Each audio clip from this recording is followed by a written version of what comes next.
kutambua kuwa mimi ni mwenye dhambi. Utambue kwanza kwamba mimi ni mwenye dhambi. Lakini 2, kutubu dhambi zako.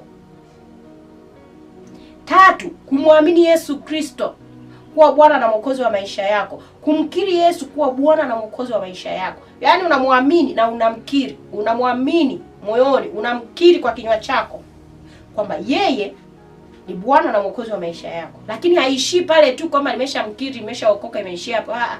Lazima kuishi maisha ya utii kwa Mungu, ya utakatifu kwa Mungu. Utii ndio unaotufanya tuendelee kumsogelea Mungu. Lakini tukishindwa kupata utii, sababu Roho Mtakatifu atatuambia usiseme uongo. Lakini wewe utasema uongo, hujatii, tayari unaingiza dhambi. Usiende mahali hapa, usifanye kitu hiki, usifanye hivi. Lakini wewe unakuwa unafanya, ule utii unakuwa hauko. Kwa hiyo tunatakiwa kuishi maisha ya utakatifu, ya kumtii Mungu na maagizo anayotupa.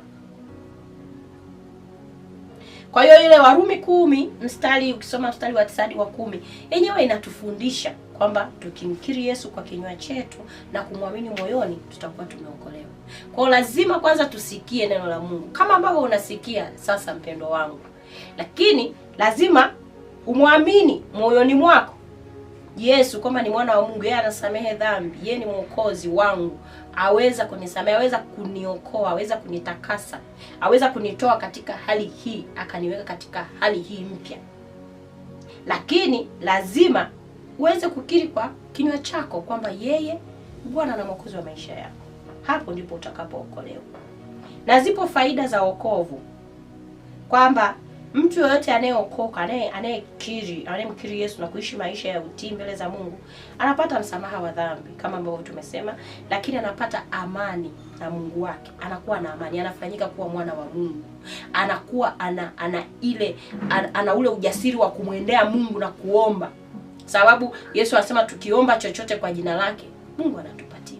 Anakuwa anaishi ndani ya Yesu, Yesu ndani yake.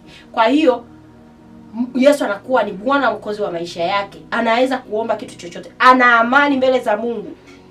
Ana ule upatanisho. Ana ule uzima wa milele kwamba hata nijapo kufa nitaurithi wa uzima wa milele. Kwamba nitaishi tena na Kristo. Sitaenda kuzimu. Sitaenda katika mateso ya jehanamu. Uongozi wa Roho Mtakatifu utakuwa ndani mwangu. Kwa sababu asiye na Roho wa Kristo huyo si wake.